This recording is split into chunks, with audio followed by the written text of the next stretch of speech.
ใส่แล้ว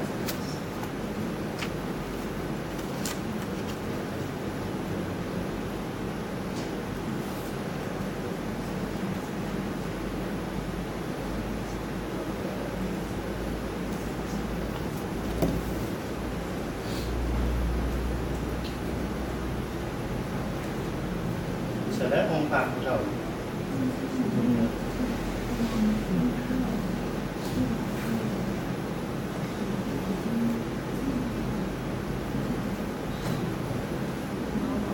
อันนี้หน้าตาแผนธุรกิจของข้าพเจ้าเห็นแต่ว่าดูที่สำคัญมันหุ้นส่วนนี้เวลาข้าพเจ้ามีเส้นบัตรเวลาปิดท้าย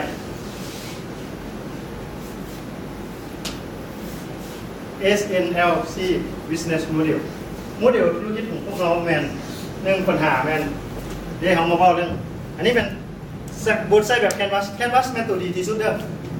ตัวดีที่สุดที่ทานสามารถเอาไปนำไส้แต่พวกข้าพเจ้าได้ขึ้นเองภายในทีม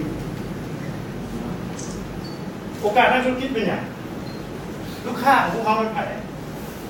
ปัญหาของลูกค้าเป็นอย่างไงโซลูชันของพวกเขาเป็นอย่างไปแก้ไขปัญหาเนาะผลิตภัณฑ์ของเขามีอย่างไงการตลาดของเขามีอย่างไงการดำเนินธุรกิจของพวกเขาจะได้อย่างนะอย่างโอ้ลูกค้าของเขามีผู้เฒ่าครับลูกของเขาปัญหาลูกค้าสุขภาพกายใจผมคิดเรื่องปัญญาเรื่องมีปัญหาสติปัญญาเรื่องนั้นบุมีปัญหาของลูกข้าเจ้าแมนปัญหาอย่างเขาบุมีเวลาเป็นบอกบุมีเวลาจะแก้พ่อแม่เนี่ยเนาะ no time to show gratitude ที่จริงลูกทุกคนนะครับพ่อแม่อยู่แต่ว่าการแสดงออก gratitude กตัญญูกตเวทีเช่นนั้นแหละ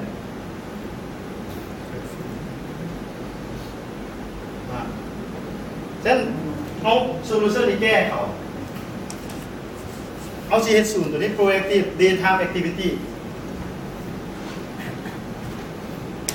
ผลิตภัณฑ์ของพวกเขาจะมีเรื่อง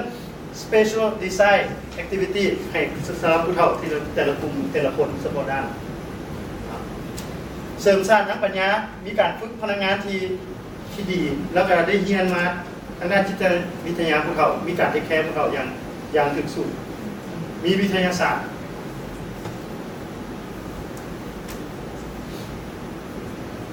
อุปกรณ์สำหรับผู้เฒ่าออกแบบมาเฉพาะเจ้าของมาสูตรนี้จะผู้เฒ่าหลังกงหลังเนี่ยบนดังบนเท้ามันมีบรรยากาศที่แค่มองกับผู้เฒ่าแล้วก็ออกแบบโดยใครผู้เชี่ยวชาญทางด้านผู้เฒ่า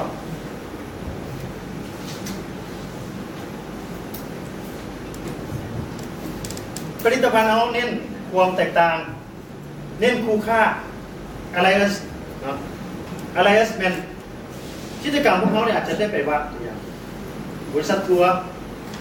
เขาก็ต้องเลือกคุณค่าที่ดีเพื่อมาบริการพวกเขามันว่าด้วยกันกับบริษัทเปิดบริการทัวร์เนาะถ้าเราเลือกค่าอาหารที่ว่าเป็นเน็ตเวิร์กเราเป็นเลือกค่าอาหารที่เป็นที่ให้ผู้เส้นเท่าไหร่เด้ออย่าวางเด้อตัวนี้ผู้เส้นเนี่ยมันเสียลักษณะออกมาเด้อนั่นบอกเน้นลูกค้าใหม่ลูกค้าเฉพาะด้านบอก niche market ลูกค้าในเย็นแล้ว niche market เนาะเป็นเนี่ย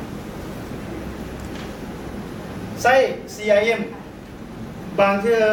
ข้าพเจ้าคิดว่าลูกสามารถเข้ากล้องจอดปิดมาบึงว่าเขาเป็นอะไรสามารถมีวิดีโอแบบคือสกายจากลมรูปลมอย่างออนไลน์เข้ามาเห็นหน้ามีระบบ CIM เป็นรักในการจัดความสัมพันธ์ระหว่างบริษัทกับลูกค้าเช่นอะไรมีหลายเครื่องมือเนี่ยมันเป็นวิชาหนึ่งเอง Business Result Full Membership กำไรที่น่าพอใจสามารถขยายถึงสาขาอยู่ประเทศนั้นประเทศนี้อยู่แต่ละบอร์ดข้าพเจ้าได้ขึ้นได้ว่าเฮ็ดไปทำปีทวิตเป็นเท่าไหร่ปีที่2มันสิเป็นเท่าไหร่วาดภาพไว้แล้วก็ไล่กันพอ3 นาทีบอกมึงจะนาทีเดียวแล้วนะทั้ง กันผูกมาเบิ่งหอยประจักษ์ขาว่าโอ้เนี่ยนี่แล้วแต่ว่าเขาอิลิเวเตอร์สปีดเขานั่นแหละคือตัวแคนวาสมันจะว่าแต่ละส่วนทานสามารถเอาตัวนั้นมาใส่กันได้เด้อนะอาจารย์ยกตัวอย่างวิธีที่เส้นเรื่องการเงินจะสร้างเหตุการณ์เพราะว่าอัตราการเงินจะละเอียดทุกช่วงเวลามันจะน้อยแล้วก็ที่เส้นนี่จะบอกว่ารายจ่ายนะครับมองเป็นอย่างและจุดเด่นๆที่คือกับพระเจ้าเวลาไล่ flexibility สมมุติว่านี่นะ well trained staff เนี่ยเข้าใจแล้วแหละเวลาหลังจากพรุ่งนี้เบ้านะว่าโมเดลธุรกิจแล้วนะเจ้ายกเหตุผลใดเหตุผลหนึ่งอยู่ในแผนการเงินท่านที่ว่าเป็นอย่างเจ้าจงคอยจ่ายเงินเท่านี้ที่ว่ารายจ่ายนักๆเอาเงินตัวนี้เป็นอย่างรายหักเอานักๆมันได้จากผลิตภัณฑ์แบบนี้คือรายหักข้าพเจ้าไปได้พิเศษเลยแต่ว่า PowerPoint ที่ฉันต้องกันซ่อมกันให้เบิ่ง PowerPoint เนาะดีก่อน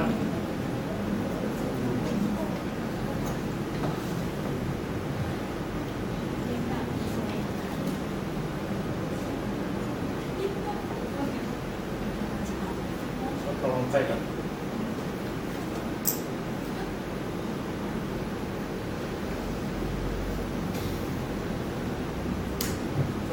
เราค่อย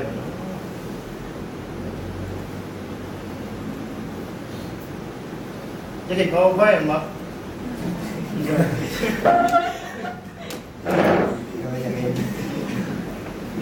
เราพระเจ้าตอนนั้นกับโคตรด่านเลยมีหนักลงทุนมานั่งในเส้นติดอ่ะโอ้ตายแล้วเนาะจะเป็นเท่าไหร่สุดท้ายมันได้เอเนี่ยได้เอเนี่ยย้อนคนไทยคนนั้นเราเก่งหลายเราเป็นที่ปรึกษาทั้งหลายทุกสักถ้าเวลานักศึกษาเห็นผู้นั้นนะรายการทาทาซีนอนหรอมันเป็นผู้นั้นแหละมันจัดให้พวกเราเก่งหลายย้อนรายการโลจิสติกเก้าไก่อย่างนะในโทรทัศน์เราได้รางวัลวิทยาศาสตร์หลายครับได้ชอบไปเดี๋ยวได้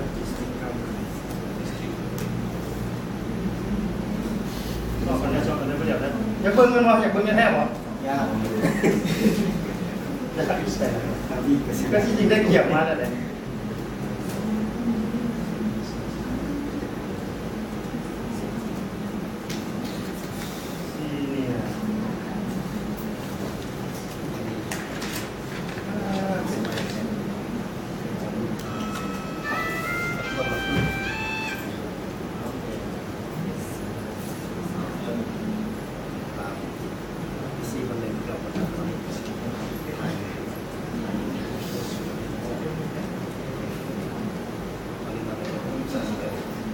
เขาจะขอต่อฮันดิสก่อนเลยผมอยู่ในฮันดิสแบบ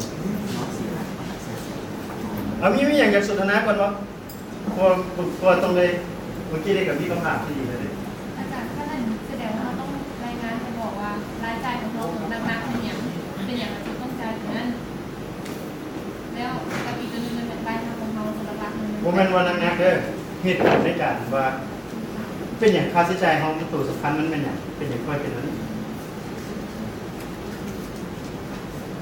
รายจ่ายเขาเป็นอย่างเพื่อให้ได้ผลิตภัณฑ์เดียวต้องการนั่นบอกต้นทุนเขาของผลิตภัณฑ์เขาแตกต่างกับธุรกิจอื่นผู้ทานได้เรียนวีซ่ามาซีบริหารเนาะฟินิสกูดของทานอะไรอย่างเวลาเอาใบรายงานมาสู้นี่นะเวลาบึงใบรายงานมาสู้นี่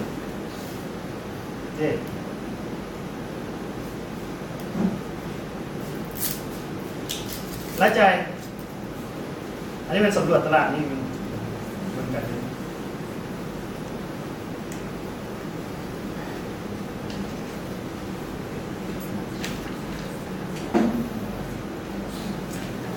อันนี้เป็นรายละเอียดค่าตู้นั้นที่ไล่คร่าวๆเราไดเรคเตอร์เท่าไหร่35,000ทางต้องมีรายละเอียดรายจ่ายหลายๆอย่างเพื่อมาอ้างอีก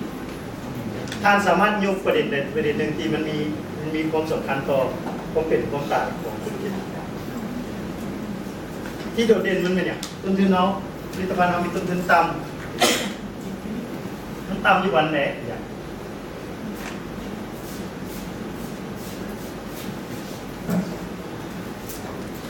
เสร็จแล้วเราแบ่งกันเดิน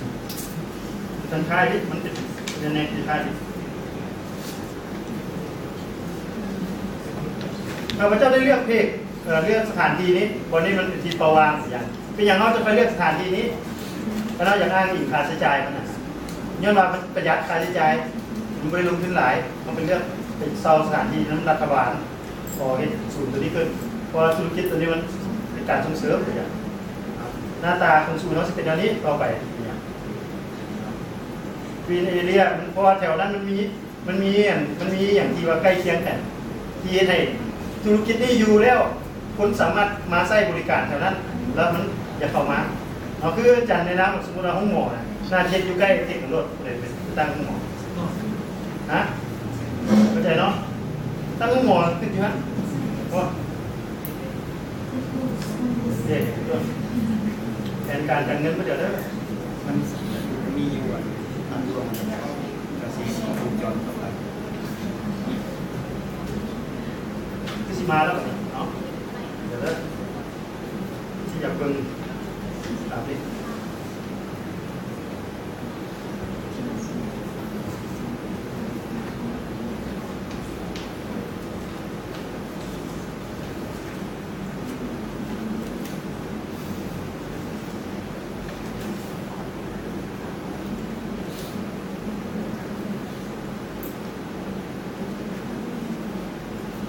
เดี๋ยว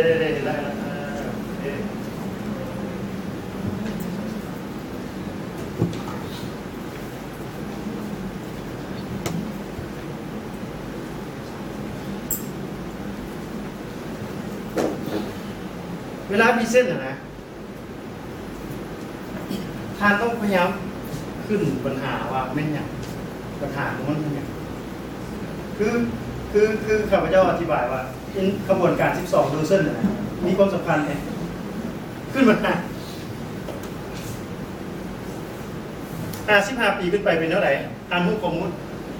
คือกันกับเขาท่าไทยกรรมการเขานี่นะ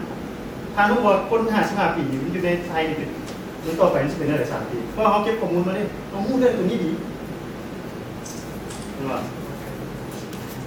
ความสามารถของผู้เฒ่าพวกนี้เป็นเท่าไหร่อันนี้ตั้งโจทย์ลูกค้า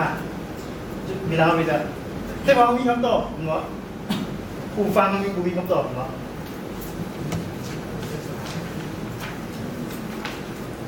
บุมีไผ่เทคแคร์บอกผู้เฒ่าnothing to do during the day อย่างนี้เป็นข้อตอบมาแก้โอ้มันจะมีปัญหาตรงนี้เกิดได้ทำน้องเฮ็ดธุรกิจของผู้เฒ่า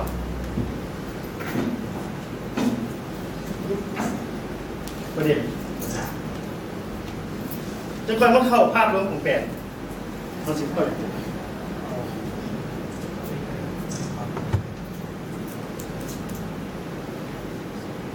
เล็กน้อยเข้าสปอร์ตครับรัฐบาลเข้าอันนี้เป็นสิ่งที่เกิดขึ้น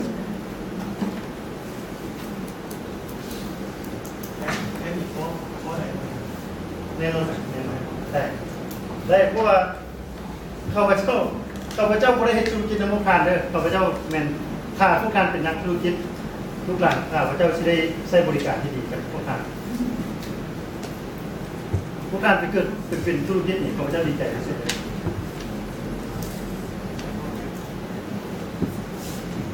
เอาไปรถ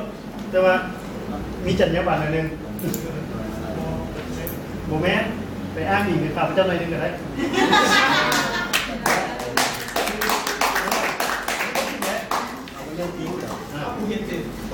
ว่าที่ไอเดียธุรกิจนี้เขาได้ไปอ่านแผนธุรกิจของทางนี้มันจะไปไหมคิดเป็นไอเดียนี้ได้เห็นบ่โลโก้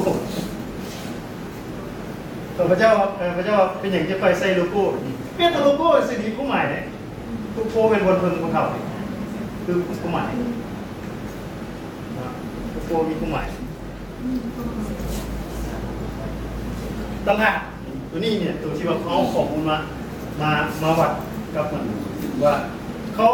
เป็นกรรมการเขารู้หมดทุกอย่างหรอกตายแต่เขาสิสอบว่าเจ้าเข้าใจตลาดได้ขนาดไหนผู้เฒ่าเป็นอะไรกันครับตลาดเป็นไงขนาดไหนพวกการวิเคราะห์ตลาดได้พวกต้องไปสอบพวกการต้องไปสอบข้อมูลง่ายกว่าได้ระบบข้อมูลได้บ่ อาจารย์จะมาขอโทษมันเก่าอีกแต่สิว่ามีแต่การที่มันพอจะปีซ้อมมันเจ็บ ข้อมูลสมมุติว่า2007ตัน OECD ตุรกีเบิ่งแต่อันนั้นเฮียอยู่นำกันนั้นแล้วเป็นบอลอ้างอิงว่าคนเวียดนามให้คนเขากินเขาอยู่นั่นแหละ เพราะมันหาไปแล้ว พวกใหม่เขามีคอตลาดนะอันนี้เป็นเครดิตของเขาซื้อได้ข้อมูลมาอ้างอิงซื้อแต่ว่าเขาได้ข้อมูลนั่นมาอ้างอิงแปลกพวกใหม่ของเขาได้ดีขนาดไหนพวกเข้าใจเนาะบางทีนี่ common sense ก็สามารถอธิบายได้เนาะตัวอย่างอาจารย์มาก็หยอกอย่างเงี้ยหรอกมีผู้ใดอยากให้แฟนดูเก็บซุปไอเดียดีเลย มีเงินกู้ใครอะไรกัน เก็บซุปหมายถึงอย่างพวกเจ้าเข้าใจระบบดีกับซับบอกแน่พวกเจ้าอธิบายหมดน่ะเก็บซุปเก็บซุปหมายก็ว่าสมมติว่าเจ้าสิตายนะเจ้ามาฝากพวกข่อยก็สิเก็บไว้จนฮอดวิทยาศาสตร์เมื่อใดเมื่อนึงก็สิจ้างแพทย์จ้างหมอวิทยาศาสตร์มาฟื้นชีวิตเจ้าคือมาแซ่ไว้เย็นๆเป็นปีกระยาไปไล่ว่าอีก54ข้างหน้านักวิทยาศาสตร์ที่สิฟื้นชีวิตเจ้าได้แล้วขนาดอีบิวล่าตายไปแล้วก็ยังฟื้นขึ้นมาหมดคนฟื้นก็ไปแซ่แข่งจะไว้ระยะเก็บซุปคำศัพท์ยังไงเก็บซุปหรือว่าไปเก็บคุณตายเนาะคุณตายแล้วเก็บตัวตายยังไงผู้ใดอยากผู้ใดฮอดตอนนั้นนะเจ้าเขียนเซ็นไว้เนาะคนไปเขียนเป็นในกรรมไปดูก่อนไอเดียดีเลยเนาะคนสมมติในบุญยอมตายนะบุญยอมรับความจริงว่าต้องตายบุญยอมรับเลยเอาทุกคิดถึงไปแก้การยอมรับว่าเมื่อไหร่มึงจะต้องเกิดมาคือได้เพราะว่าคนที่เอาวิทยาศาสตร์ดีๆคนเป็นโปรเจกต์ในบริษัทเป็นรถแมพไว้ขอจะแซ่ตัวจะไว้ก่อนเพราะละการแซ่ตัวเราจะสิฟื้นแซ่แข่งด้วยนะเวลาจะตายปุ๊บนี่คนจะมาแซ่ป้าไปรถแข่งไว้จะ100 ปีก็ยาว่า100 ปีแล้วมาปุ๊บซิลจะขึ้นมาได้หรอเป็นไปได้หรออันนี้มันเพิ่นว่าไอเดียดีแต่ว่าคอมมอนเซนส์มันบอกบ่ได้แต่ว่ามีคนเคยคิดเลยอันนี้ก็คือกันไอเดียนี่ดีเรื่องของที่เราไปเฮ็ดตัวจริงแท้ๆนี่ละเอียดอย่างไรอย่างที่เราสามารถเราได้เลยผมจะไปพบบางอันต้นอะไรต้องสังเกตนี่เวลามีความตลาดคณะอยากเครดิตก็ต้องหุ้มโซ่หุ้มตัวนี้แหละเครดิตอะไรแนวโน้มมันเป็นเท่าไหร่คนอายุเป็นเท่าไหร่ในช่วงโครงสร้างอายุเป็นเท่าไหร่ของตลาดเนี่ยผู้เฒ่าอยู่ประเทศไทยเอ็กจิ้ง20 ปีข้างหน้าอเมริกา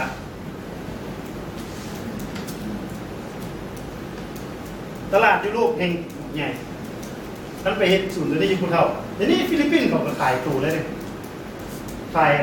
มันเนื้อสเนี่ยให้ประเทศต่างๆที่แค่ผู้เฒ่าทุกคนนั่นอย่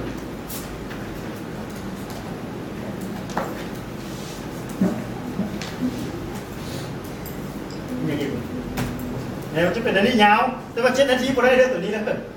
พวกข้าพเจ้ามีเวลา15 นาทีหา20 นาทีที่ต้องพิเศษ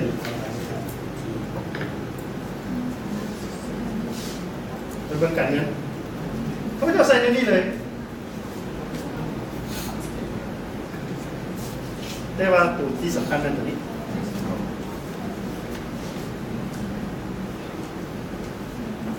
คือ7 นาทีกับมัน elevator speak อะไร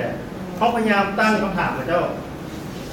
วิธีหนึ่งวิธีที่ดีที่สุดแมนเอาบทอธิบายนี่จะว่าการเงินเขาเป็นอย่างนี้ถ้าเขาจะสอบมาปุ๊บเขาจะกลับมาจุกเตรียมจุกเหตุผลจุกอย่างใส่เลยล่ะอันนี้เป็นวิธีการนึงเลยน้องการเงินเขาเป็นอันนี้กำไรเขาเป็นอันนี้ว่าตอนนี้ผมไม่อธิบายว่าย้อนอย่างโน่นนี่บอลผมมีเวลาพอหรอก7 นาที บัดเขาถามผู้นั้นเจ้ากรรมประมูลเจ้าเน่นบ่